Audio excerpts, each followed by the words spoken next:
So today in this lecture we are going to discuss the exchange of fluid volume through the capillary membrane. Basically we are discussing our lectures on the microcirculation and lymphatic system. We have discussed different factors for the microcirculation at the capillary level. We have discussed the different forces that are occurring that are basically acting at the capillary level. We have discussed the structure of the capillary wall. We have discussed the factors that are playing their role in the diffusion process that is occurring across the capillary wall or the capillary pores. So basically in this diagram we are showing two portions of the capillary. This is a capillary, this is also a capillary, but this capillary is basically on the arterial side of the capillary and this portion is on the venous side of the capillary. Here we have the left ventricle contracting and pumping the blood into the arteries, which has basically coming through the aorta, through the arteries, through the arterioles into the capillaries on the arterial side of the capillaries. And here the blood has reached on the venous side of the capillary where it will be going to the right atrium and right side of the heart. So basically both are the capillaries, and the forces which are basically acting at the capillary wall are the same on both sides of the capillary, but there are a little bit differences on both sides of the capillaries. The pressure of the blood on the arterial side is a little bit high as compared to the pressure on the venous side of the capillary. Similarly, the number of capillaries on the venous side is a little bit more than the number of capillaries on the arterial side. When the blood has been pumped through the aorta into the arteriole into the capillaries, it finally has reached the capillary where the microcirculation will basically occurring. So there are a number of forces which will help in the exchange of nutrients, which will help in giving the nutrients or the useful substances to the tissues and will take away the excreta from the tissues into the capillaries.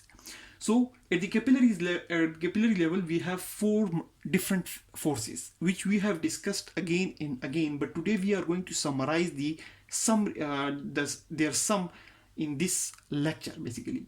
So the forces are the capillary pressure, the interstitial fluid colloid osmotic pressure, the plasma colloid osmotic pressure, and the interstitial fluid pressure. These forces basically they are present on the arterial side of the capillary, and the same forces are present on the venous side of the capillaries as well. If we see the capillary pressure on the arterial side of the capillary is basically 30 mm of mercury. It is pushing the fluid out of the capillary into the interstitium. Here we have the interstitium, here we have the interstitium, this is the capillary. So this pressure, capillary pressure, it is 30 mm of mercury on the arterial side. It is pushing the plasma out of the capillary into the interstitium. The interstitial fluid colloid osmotic pressure, which is basically due to proteins in the interstitium, it is also pulling the fluid. It is pulling the fluid, it is pushing it, and this is pulling it out of the capillary. Now the interstitial fluid pressure, it is also behaving as a negative pressure.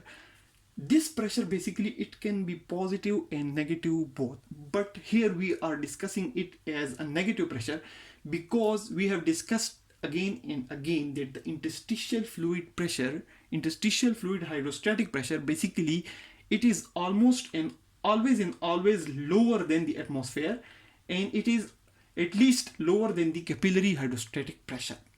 So here we take it as a negative pressure and it is basically pulling the fluid out. So these three forces are basically pulling the fluid. One is pushing and two are pulling. So as a whole, these three pressures are helping the plasma to go out from the capillary into the interstitium. One force, the plasma colloid osmotic pressure, which is basically due to the proteins which we have discussed in detail. This is basically pulling the plasma from the interstitium into the capillary.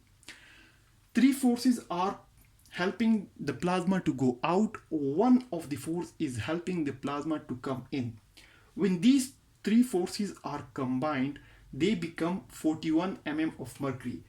30 plus 8 plus 3 is equal to 41 mm of mercury.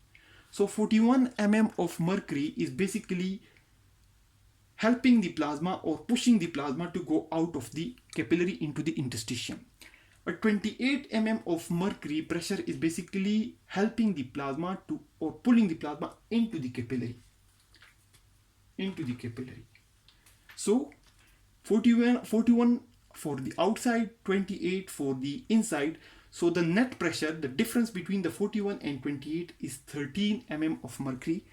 So the net pressure on the arterial side of the capillary is 13 mm of mercury outward. 13 mm of mercury outward. So the pressure on the arterial side of the capillary is more toward outward, and the arterial side of the capillary basically helps the plasma to go out of the capillary. Now the same forces when this come to the venous side, the pressure on the venous side basically reduces. The plasma colloid osmotic pressure remains the same. The capillary pressure, which was 30 mm of mercury here, it has reduced to 10 mm of mercury. But the other forces are almost the same. The interstitial fluid pressure is again acting as a negative, and it is again trying to pull the fluid out of the capillary. And the interstitial fluid colloid osmotic pressure, which is again due to the proteins in the interstitium, it is also helping the plasma to come out of the capillary into the interstitium. So again, three forces are basically trying to pull the plasma out of the capillary into the interstitium. One force, this plasma colloid osmotic pressure, this green color, is basically helping the plasma to come into the capillary. So again, when these three forces are combined, 10 plus 8 plus 3 is equal to 21. So 21 mm of mercury is basically trying to push the plasma out into the interstitium, from the capillary into the interstitium. But 28 mm of mercury is trying to pull the plasma into the capillary. So here when we calculate 21 towards outside, 28 towards inside, so the net result is 7 mm of mercury towards inside. Here the net pressure was 13 mm of mercury towards the outside. Here the net pressure is 7 mm of mercury towards the inside of capillary. So the pressure here, the pressure on the arterial side is more, while the pressure on the venous side is less. Here we have the left ventricle, here we have the right ventricle. The blood is being pumped from the arterial side, it goes towards the venous side, so automatically the pressure on the arterial side of the capillaries is a little bit high, and it on the venous side of the capillary it's a little bit low. So the arterial side basically pump the plasma out, while the venous side of the capillary basically helps the plasma to go in. But if we see, there is a difference between these two values, 7 and 13. Here the force was 13 outward, and here the force was 7 mm of mercury inward. These two forces are not equal. Now this difference is compensated somehow by a large number of capillaries. The capillaries on the venous sides are more in number. They are more in number as compared to the number of capillaries on the arterial side. So when the number increases, some of this increase in pressure get compensated.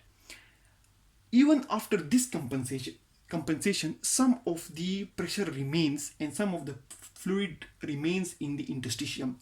That fluid is basically taken back to the right side of the heart with the help of lymphatic system. Basically, we discussed again and again that we are discussing the microcirculation and lymphatic system. So the lymphatic system, lymphatics basically, they are also like microcirculation or capillaries which are present along the capillaries, and these lymphatics are taking the fluid which is left behind, and it is also taking that extra fluid toward the right side of the heart. So to summarize, at the capillary end of at the capillaries, we have 4 pressures. These 4 pressures are a little bit different on the arterial side and the venous side. On the arterial side, the net pressure the net pressure which is favoring the plasma to go out is 41 mm of mercury, and the net pressure that is helping the plasma to go in is 28 mm of mercury, and their difference is 13 mm of mercury towards the outside. 13 mm towards the outside. But on the venous side, we have 21 mm of mercury towards the outside, but 28 mm of mercury pressure towards the inside. So we have a net effect of 7 mm of mercury towards the inside. So the arterial side of the capillary helps the plasma to go out. It helps the plasma to go out and reach the cells of the tissue. It reaches the cells of the tissue. It flows here. The tissues basically take the oxygen and the nutrients, and when it reaches here, the waste material or the excreta get absorbed here. So all these forces, the whole of this phenomena, the difference on the pressures on both sides of the arterial side of the capillary and the venous side of the capillary is helping the plasma to go into the tissue, give nutrients to the cells of the tissue, and get absorbed on the venous side of the capillary and go back to the heart, where it will be pumped again into the whole of the body. So that's all about the exchange of fluid volume through the capillary membrane. Thanks a lot for watching the video.